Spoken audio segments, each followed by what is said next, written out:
Bonjour à tous, aujourd'hui je vais vous montrer comment diagnostiquer un problème de baseband sur une carte mère d'iPhone. Pour rappel, le baseband c'est la partie qui gère toutes les connexions cellulaires du téléphone.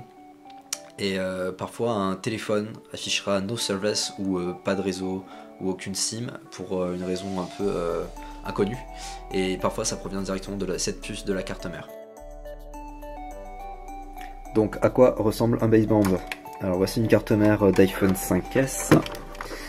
Et vous pouvez voir ici, hop, ici la puce Qualcomm, ça c'est le baseband de l'iPhone 5S, et en fait cette puce là, il lui arrive d'être légèrement dessoudée sur un des coins, ce qui peut entraîner du coup des problèmes de réception, pas de réseau du tout, ou aucune SIM détectée, des choses comme ça. Parfois le problème peut provenir du lecteur de SIM qui est assez simple à changer en soudure, alors que le baseband est lui lié à la CPU qui est située juste là-dessous et quelques autres puces réparties sur la carte mère. Donc on ne peut pas changer un baseband, on peut uniquement le dessouder et le ressouder pour essayer d'effectuer cette réparation.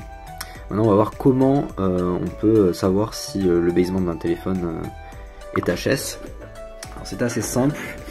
D'abord on va commencer sur un téléphone qui est en mode de restauration, et en fait vu que le baseband ne fonctionne pas, lorsqu'on va faire les étapes d'activation, à un moment il demande une connexion cellulaire pour faire l'activation avec les serveurs d'Apple. Or si le baseband ne fonctionne pas, cette activation ne pourra jamais arriver, et donc on se retrouve bloqué, enfin on peut pas aller très loin quoi. On peut choisir la langue, des choses comme ça. Tout simple, ici vous appuyez sur le bouton information. Et donc là ici l'email apparaît. L'email c'est un identifiant lié à chaque baseband en fait, du coup chaque téléphone. Et là ici il apparaît, donc ce téléphone est en fait sain. Celui-là il s'active sans aucun problème. Un téléphone avec le baseband HS, lorsque vous appuyez sur ce bouton, et vous aurez soit un écran blanc soit rien sur l'email. Et là du coup en général le baseband a un problème. Ensuite sur un téléphone qui est eh bien fonctionnel, ou en partie, en tout cas si vous arrivez sur le Springboard, vous allez tout simplement accéder au téléphone, vous allez taper étoile dièse 06 dièse. Donc vous voyez, ce téléphone là, son baseband n'est plus accessible en fait, la carte mère a un gros souci, donc ici rien ne s'est affiché. Mais sur un téléphone dont le baseband serait sain, en tapant dièse étoile 06 dièse, vous allez avoir l'email qui va s'afficher. Par exemple sur les téléphones Android ça fonctionne aussi, il n'y a pas de souci, vous allez le voir de cette façon là. Donc voilà comment on diagnostique rapidement un problème de baseband. Après ce n'est pas la seule solution bien sûr, mais là au moins vous pouvez être sûr qu'en général 90% des cas c'est votre baseband qui est mal connecté, qui ne fonctionne plus.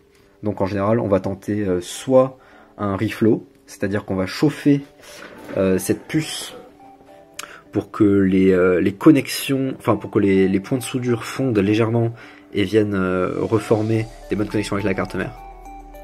Soit on va directement la dessouder entièrement, on va bien nettoyer les zones et on va venir la ressouder.